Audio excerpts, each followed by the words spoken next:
아멘. 예, 인하라는 말씀입니다. 바울은 고린도후서 3장을 통해서 첫 번째로 이야기하고 있습니다. 당시 때 사람들이 바울에 대한 사도직을 상당히 의심한 사람들이 많이 있었습니다.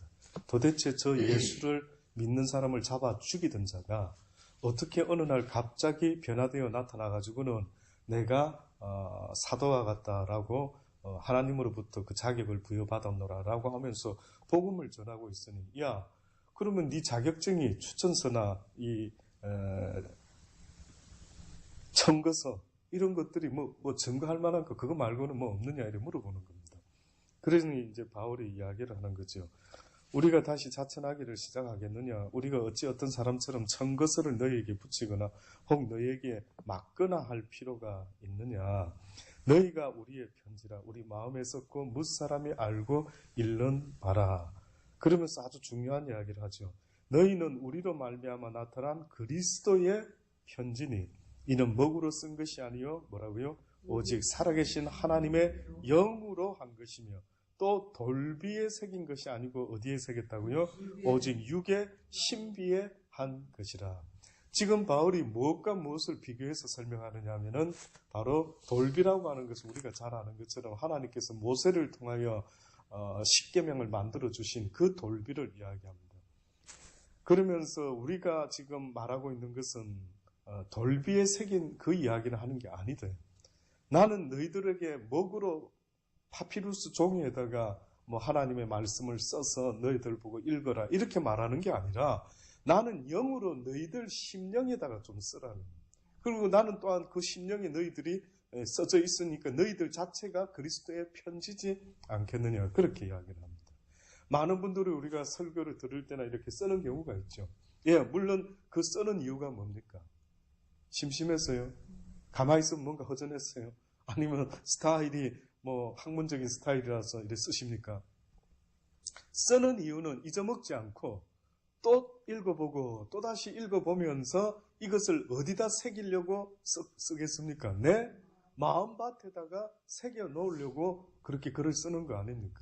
그러니 만약에 쓰기는 부지런히 노트에다 썼는데 그걸 또다시 생각지 못하고 오히려 쓰다가 그냥 내 마음에는 못 새기고 내 노트에다만 써놨다라고 하면 오히려 이것은 하나님이 기뻐하는 게 아닌 것입니다.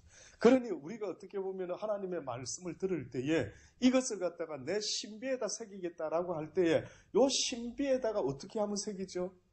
보세요. 노트 같으면 뭐가 필요합니까? 예, 노트에다가 뭘 필요하죠? 볼펜이 있어야 되죠. 그러면은 한번 상상해 보실랍니까? 내 마음의 신비가 종이다라고 한다면, 파피루스다라고 한다면 여기다가 새기는 방법은 어떻게 새기는 거지? 펜으로 쓰나? 듣고 어떻게 하는 걸 것 같습니까? 예, 간절한 마음으로 깨닫고 그것을 마음속에 품는 것. 결국은 마음에 새긴다라고 하는 것은요. 주의 말씀을 간절히 사모하는 자의 심령밭을 이야기합니다. 그러니 우리가 옥토 이야기할 때에 왜 옥토밭이 그렇게 열매를 맺을 수 있었을까? 여러 의미를 설명할 수 있지만 옥토라고 하는 것은 한마디로 하나님의 말씀을 갈망하는 자를 말합니다. 저도 개인적으로 성경을 읽을 때 갈망하고 있습니다. 또 뭔가 내가 못 깨달았던 게 없는가? 또 뭔가 이 말씀 속에 진리의 생명이 있는데 내가 그냥 지나친 말씀은 없는가? 꼭 그 심령이 어떤 심령인 줄 아십니까? 혹시 바닷가 모래밭에 가가지고 조개 캐보신 적이 있습니다. 호주에서 저는 아주 유명한 바다에서 저희 모친이 왔을 때 조개를 피조개 있죠? 그 캐러 간 적이 있습니다. 세상에 저희 모친이 제가 옆에서 살면서 봤을 때 그때 그 순간만큼 그렇게 재밌어 하는 걸 처음 봤습니다. 쭈그리고 앉아가지고 호미 같은 걸로 파는데 힘들지 않습니까? 그냥 가십시다. 그만하고 가십시다. 하는데도 안 가고요. 끝까지 막, 예, 뭐, 그러니까 파는 재미로 지금 많이 있는데 많다 적다의 문제가 아니라 파는 것이 너무 재밌어가지고 계속 또 파고 또 파고 또 파더라고요. 과연 우리가 하나님의 말씀을 읽을 때에 그렇게 읽는 사람이 있을까? 재밌었어. 어머나 이런 뜻이 있었구나. 어우 재밌어. 어우 맛있어, 어우 달콤해 이러면서 혹시 성경 읽는 분이 있을까요? 깨달음이 없을 때는 어떻게 합니까? 에휴 뭐 누가 누굴 낳고 무슨 이야기지? 그러나 피조개를 캘 때도 어떤 기대감으로 피조개를 캡니까? 간절히 나오기를 기대하는 마음으로 피조개를 캐지 않겠습니까? 모든 문제는 어떻게 보면 우리 마음 문제라는 사실을 잊지 마십시오. 하나님이 보고자 하는 그것도 너희의 외모가 아니라 뭘 보기 원한다고요? 우리의 마음의 생각과 그 중심을 보시는 하나님이라. 아무리 주일날 교회를 못 오는 한에 있더라도, 아무리 내가 어떤 세상적으로 가진 건 없고 뭔가 대단한 일을 하는 사람은 아니라 할지라도 하나님이 보기 원하는 것은 뜻밖에도 네 마음을 내가 보기 원한다. 네 마음을 보기 원한다. 주의 말씀을 가지고 살아보려고 애쓰다가 때로는 넘어지고 쓰러질 때 에휴 뭐 남들도 그런데 이런 마음을 보기를 원하시는 게 아니라 때로는 주의 말씀을 배워서 살아보려고 애쓰는데 넘어지고 쓰러질 때에 내가 이러면 안 되는데 왜 내가 실수했을까? 내가 더 오히려 민망해하고 하나님 앞에 더 죄송스러워하는 마음과 그렇지 못한 마음은 도대체 무슨 차이인지 궁금한 겁니다. 예? 똑같이 뭘 잘못했을 때 어떤 사람은 이만큼 미안해하고 하나님 앞에 어떤 뻔뻔한 인간은 교회 장로라고 하면서 목사라고 하면서 전도사라고 하면서 권사라고 하면서 오히려 믿음이 약한 어떤 사람은 와가지고 하나님 말씀을 배우고 이제 저래 살아야지 이러다가 잘 못하고 넘어지고 쓰러질 때 오히려 그 사람은 마음이 막 하나님 죄송해요. 내가 이제 배웠는데도 그렇게 못 살았네요. 이런 마음을 가지는 사람이 있는 반면에 어떤 인간은 뻔뻔하기 그지없을 뿐만 아니라 이제는 완전히 자기와 같이 뻔뻔한 짓을 하는 인간에게도 다 그럴 수 있지. 집사는 그런 것 같고 그렇게 너무 괴로워하지 마세요. 이런 소리를 하는 이 시대의 수많은 교회 다니는 자들 결단코 하나님이 그들의 마음을 기억하실 것입니다. 저는 그런 담대한 마음을 생각하는 것이 아닙니다.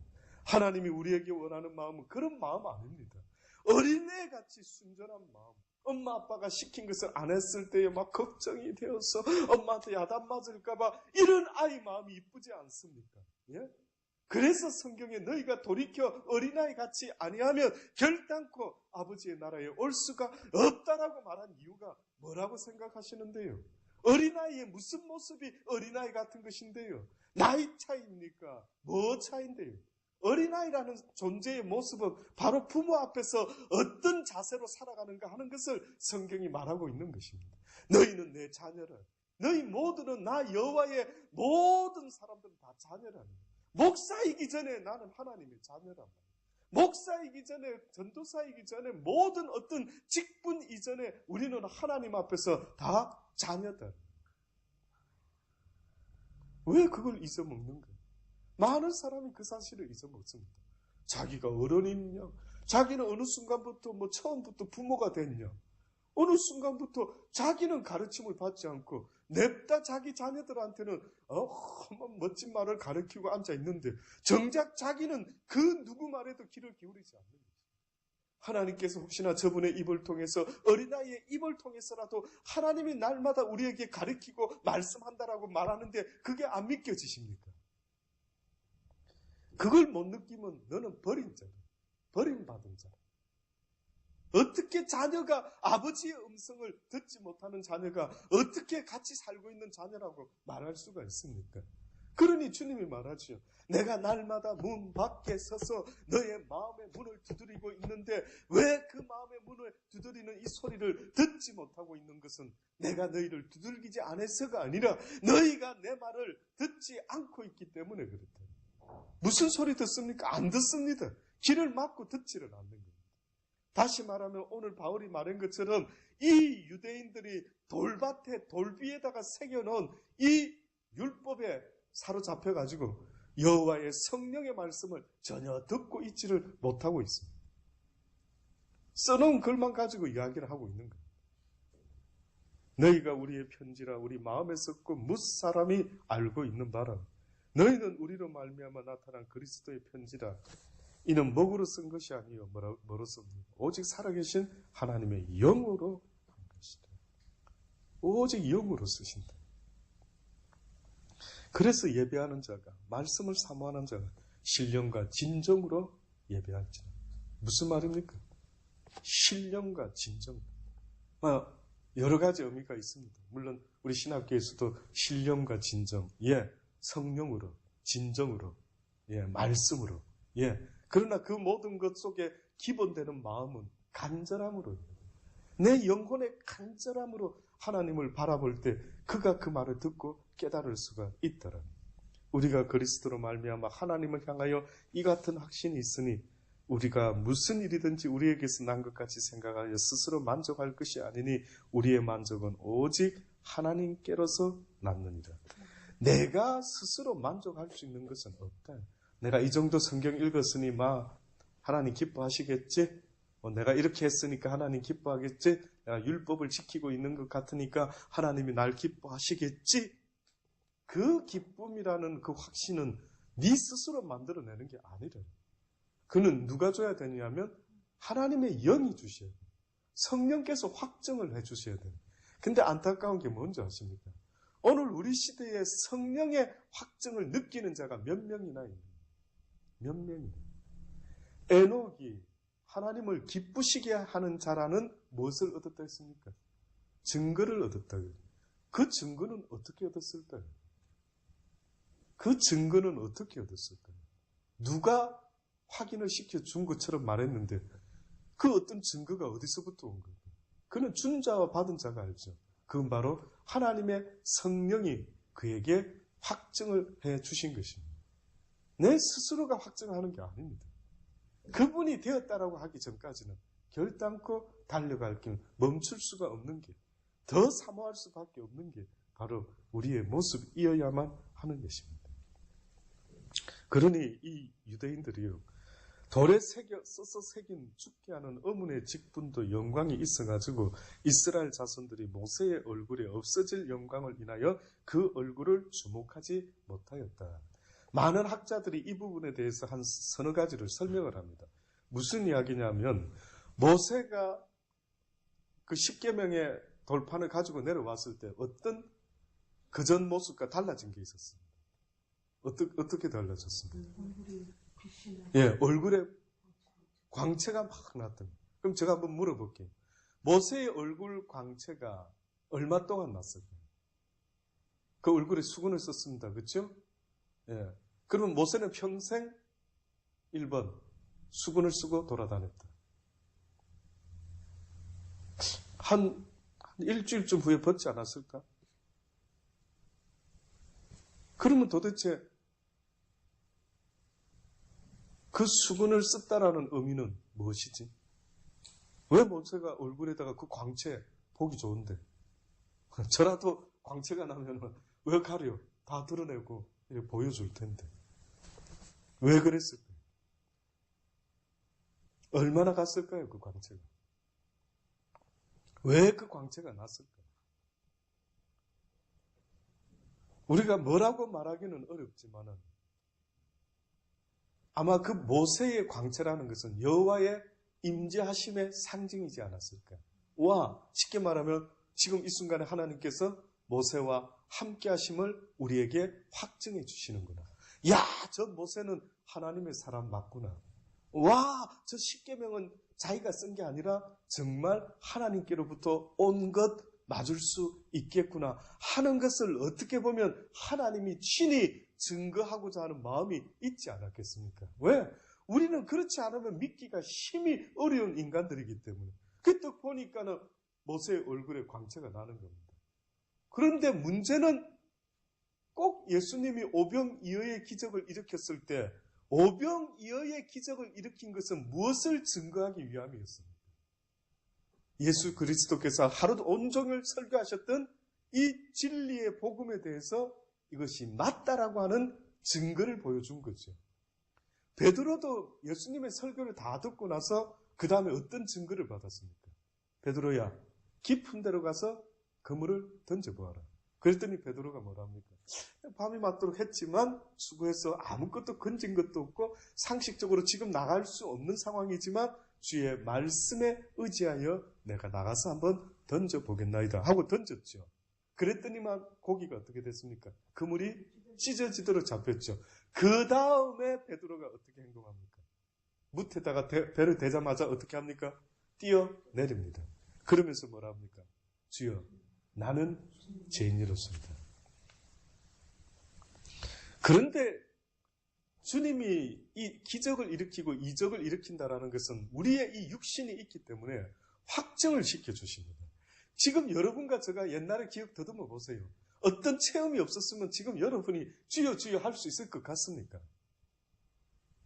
저도 17살 때 하나님이 그렇게까지 경험을 안 주셨다면 내가 과연 이 미련한 이 악한 육신을 가지고 얼마 동안 버틸 수 있을까? 얼마 동안 주를 나의 주 나의, 그래서 목사가 될 수 있을 정도로 과연 내가 내 인생을 그렇게 다 걸 수 있을까? 모세가 10계명을 들고 왔더니만은 이것이 하나님의 말씀임을 어떻게 보면 증거하기 위해서 하나님께서 모세의 얼굴을 밝게 하셨는데 그 유대인들이 뭐만 쳐다봤습니까? 뜻밖에도 그 모세가 가져온 하나님의 말씀에 집중하지 않고요. 무슨 구경거리 났는가 얼굴만 쳐다보고 앉아있었던 거예요. 그러니까 모세가 어떻게 이거 그 뜻이 아닌데 얼굴에다가 수건을 뒤집어 쓴 겁니다. 그 말은 결국은 왜 너희가 사람을 자꾸만 쳐다보고 왜 너희가 이적과 기적을 쫓아다니느냐. 심지어 베드로도 뭐라고 합니까? 내가 이 기적을 금과 은은 내게 없지만 내가 예수 그리스도 이름으로 명하느니 일어나 걸으라라고 했을 때 수많은 사람이 베드로를 주목하면서 와 영빨 죽이네 이렇게 했을 때 이 답답한 인생들아 이것이 내가 한 것처럼 왜 나를 주목하여 쳐다보느냐. 이 모든 것은 여호와 하나님이 하셨으니 너희의 심령 속에 하나님을 쳐다보고 하나님께 영광을 돌리는 것이 마땅하지 않겠느냐. 딱하다 인생들. 오늘 우리 시대에도 하나님의 말씀에 집중하는 자들이 몇 명이나 되겠습니까? 말씀을 전하는 자를 사모하는 성도들이 얼마나 될 것 같습니까? 말씀에는 관심 없습니다. 저 목사가 하는 설교나 이 목사가 하는 설교나 저 집사가 하는 간증이나 이 사람이 하는 간증이나 전혀 그것은 상관이 없어요. 문제는 어떤 기적이 일어나느냐, 어떤 영빨이 일어나느냐 그것만 쳐다보고 앉아서 오늘도 이곳에 쫓아다니고 오늘도 저곳에 은사 집회를 쫓아다니고. 참 놀랍죠. 은사가 나를 구원하는 게 아닙니다. 주의 생명의 말씀이 나를 구원한다라고 성경은 분명히 그 복음을 듣지 못하는 것이, 여호와를 아는 지식이 없는 것이 이 백성이 망하게 되는 원인이라고까지 말하는데 여러분은 하나님을 아는 지식이 얼마나 있습니까? 얼마나 하나님을 잘 알고 있습니까? 고음을 알듯이 얼마나 하나님을 잘 알고 있는데요. 예? 정말로 내가 알아야 되는 지식이 있다면 여호와를 아는 지식 때문에 목을 메고 맛있는 음식이 있으면 산 넘어 강 따라 맛집을 쫓아다니는 이내 육신의 인생들 얼마나 주의 진리의 말씀을 쫓아다녀 보신 적이 있습니까? 저는 지금도 인터넷에서 서칭하고 돌아다닙니다. 예? 하루 종일 뭐 하냐고요? 할 수만 있다면 어디 또 내가 모르는 하나님 전하는 사람이 없는 거예요. 더 듣고 싶었어. 예, 나도 더 듣고 싶었어. 이것은 그냥 하는 이야기가 아닙니다. 그것은 내 영혼이 육신의 물을 마시면 마실수록 더 목마른 것처럼 하나님의 성령의 말씀, 그 생수를 먹으면 먹을수록 또 사모하게 되는 목마름이 생기는 겁니다. 또 사모하게 되는 목마름.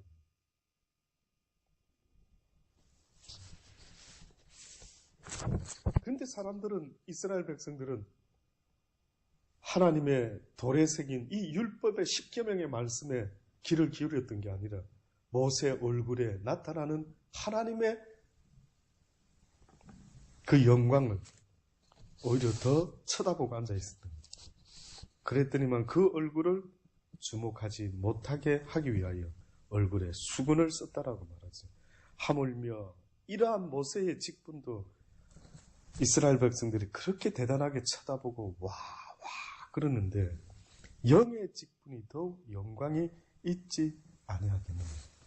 정죄의 직분도 율법을 바울은 지금 정죄의 직분을 맡은 모세로 말하고 있습니다.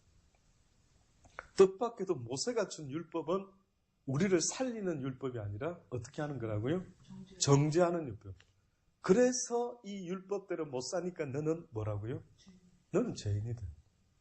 그러니 율법이 있는 것은 나는 죄인이구나 이걸 깨닫게 하려고 성경에 율법이 있는데, 그래서 베드로가 예수님의 말씀을 들었을 때 나는 죄인이구나 라는 것을 깨달았고, 바울도 하나님 앞에 서게 되었을 때 나는 죄인 중에 괴수구나 라는 것을 그가 깨달았던 거예요.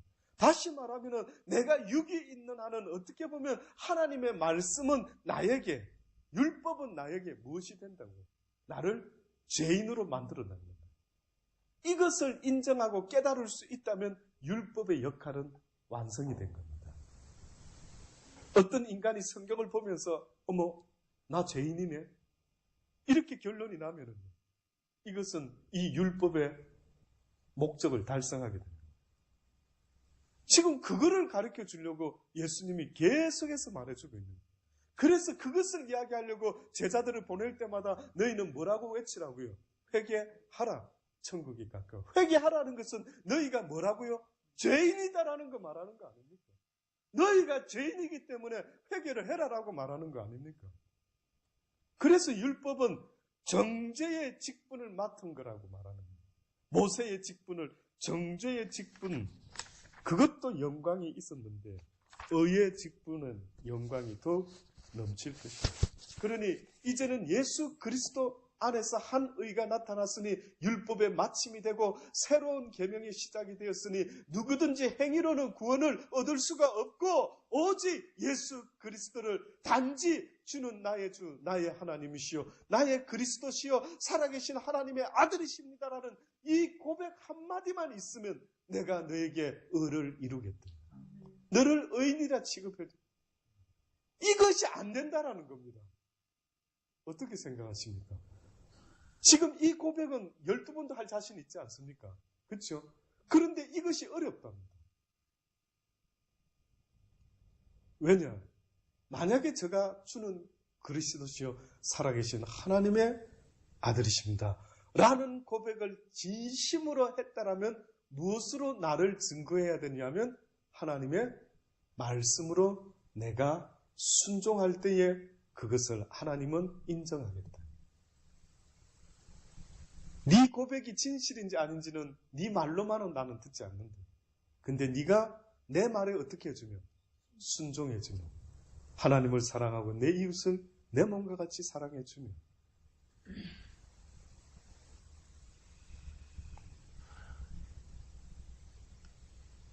그러니 어떤 자들이 나타나가지고 내가 주의 일을 하겠고 앞으로 뭐도 하겠고 무엇이 주의 일이냐? 네? 주의 일이요? 구제하는 거 아닙니까? 부흥하는 거 아닙니까? 무엇이 주의 일이냐? 뜻밖에도 네가 예수 그리스도를 믿느냐? 믿습니다. 네가 진짜로 믿는다라는 것은 무엇으로 증명이 돼야 된다? 말씀에 순종함으로 증거가 돼야 되는데 그들은 말씀에 순종할 열정은 별로 없고 다들 뭐 할 열정은 있었는지 아십니까? 주의 일을 해야지. 멋진 주의 일 해야지. 성전 지어야지. 와, 내가 대단한 일을 해야지. 연합회 일을 해야지. 놀라운 일을 해야지. 웃기고 하나님 볼 때 웃기고 앉아들 있대. 내가 너희들 보고 언제 그 일을 해라 했느냐. 참, 그러니까 남들에게 보여주는 일은 막 열정으로 하는데 하나님의 말씀에 순종하는 일은 별로 신경 많이 안 씁니다. 한번 보세요, 여러분 자신을. 저를 포함해서 우리 자신을 돌아보십시오. 남이 알아주고 남이 인정해주는 듯한 그런 자리, 그런 모습에서는 엄청나게 열심히 일합니다. 근데 여러분 혼자 있을 때 뭐 하는지를 스스로한테 물어보세요. 여러분 혼자 골방에 있을 때 무슨 생각을 하고 무슨 짓을 하는지를 봐라고요. 그래서 하나님이 그러시는 겁니다. 너희가 나 예수 그리스도를 정말로 하나님의 아들임을 믿는다라고 한다면 그 일이 곧 하나님의 일이래. 믿으려고 하는 것, 순종하려고 몸부림치는 이것이 바로 내가 너희들에게 원하는 하나님의 일임을 잊지 말아라고 말씀하고 있습니다. 우리가 이 같은 소망이 있으므로 담대히 말하노니 우리는 모세가 이스라엘 자손들로 장차 없어질 것에 결국을 주목치 못하게 하려고 수건을 그 얼굴에 쓴 것 같이 이제는 하지 않겠다. 결국은 없어질 세상의 그 어떤 영광과 세상에 보여지는 어떤 모든 것들 그만 이제 그것을 주목하라고. 그걸 보지 말고. 그러나 아직도 저희 마음이 완고하여 오늘까지라도 구약을 읽을 때에 그 수건이 오히려 벗어지지 아니하고 그 수건을 생각한다는 그 모세를 생각한다. 그 모세가 하나님이 아니건만은 그들은 계속해서 그 모세를 생각하고 그 모세의 얼굴에 나타났던 영광의 이야기를 또 그 자손들에게 또 전해주고 또 전해주고 또 전해주고 해서 모세를 완전히 하나님처럼 그들이 섬기면서 뭐라고 말합니까? 야, 예수야, 네가 모세보다도 더 높으냐? 네가 모세보다도. 그들이 모세의 자리에 앉아서 그 짓을 하는 것은 자기들 스스로는 알지 못하고 그러나 저희 마음이 완고하여 오늘날까지라도 구약을 읽을 때 그 수건이 오히려 벗어지지 아니했다라고 말합니다. 오늘까지 모세의 글을 읽을 때에 수건이 오히려 그 마음을 덮었다. 그러나 언제든지 주께로 돌아가면 그 수건이 어떻게 된다고요? 벗어지리라. 이제는 주께 돌아오라는 거예요. 이제는 율법에 얽매여가지고 나는 죄인으로소이다라는 이 고백 한마디면 될 것을 가지고 자기는 죄인이 아닌 것처럼 율법 안에서 자기 스스로 높이려고 계속 모세의 자리까지 올라가 볼 기라고 얼마나 몸부림치고 애를 쓰는 그 불쌍한 영혼들을 향해서 이제는 그만 내려와라. 이제는 그 얼굴의 수군이 이제는 벗겨지기를 내가 원한다. 다시 말하면 모세는 아무것도 아니었다를 깨달아라. 결국은 그 모든 것을 행하시는 이는 여호와 하나님 한 분 외에는 아무것도 없다라는 사실을 깨닫고 이제는 너희가 주께로 돌아오라라고. 주는 영이시니 주의 영이 계신 곳에는 무엇이 있다고요? 자유함이. 결국은 내 영혼이 자유하지 못하는 이유가 있다면 그리스도의 영을 가지지 못하고 있기 때문에 아직도 내가 자유자가 될 수가 없는 것입니다. 그래서 성경은 말씀하지요. 너희가 그리스도의 영이 없으면 그리스도인이 아니다라고까지 말을 했던 것입니다. 아무쪼록 저는 여러분이 이 세상 살아가면서 많은 어떤 여러 가지 일 속에서 정신을 집중해서 살아가겠지만 저는 여러분이 할 수만 있다면 하나님의 말씀 앞에서 집중하실 수 있게 되기를 바랍니다. 제발 그 어떤 것이 여러분을 집중시킬지 모르지만 아무쪼록 모세의 얼굴을 집중하는 어리석은 인생이 되지 마시고요. 하나님의 말씀을 붙잡는 그 시간만큼은 집중해서 주의 말씀을 여러분의 신비에다가 새길 수 있게 되기를 바라는 것입니다.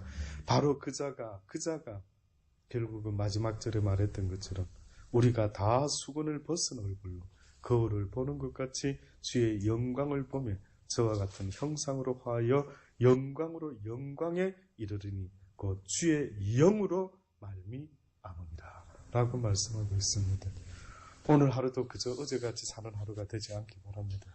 어제보다는 여러분의 믿음이 어제보다는 오늘이 더 나을 수 있게 되기를 바라고요. 오늘보다 내일이 여러분의 믿음이 하나님 앞에서 더욱더 자라가시면서 여러분의 인격도 여러분의 인품도 사람을 대하는 여러분의 그 가치관도 다 업그레이드 돼 갈 수 있게 되기를 간절히 바랍니다. 기도하시겠습니다. 하나님, 저희가 무엇 때문에 이 자리에 앉아 있습니까? 한 영혼이라도 하나님의 마음에 합한 한 영혼이라도 있다면 아직도 이 세상은 소망이 있다라고 분명히 믿습니다. 바로 그 소망을 이루기 위해서 우리를 불러주셨으리라 믿습니다. 아버지여, 비록 이 조그마한 자리가 하나님의 말씀을 깨달을 수 있는 복된 자리가 되게 하시고 날마다 우리의 믿음이 주님 앞에까지 자라갈 수 있도록 은혜 베풀어 주옵소서. 이제는 세상 일에 너무 바쁘지 않게 하시고 교회 일에 너무 바쁘지 말게 하시고 오직 주의 말씀 곧 주는 그리스도시요 살아계신 하나님의 아들임을 믿는 그 일에 더욱더 열심을 낼 수 있도록 은혜 베풀어 주옵소서. 예수님의 이름으로 감사하며 기도드리옵나이다.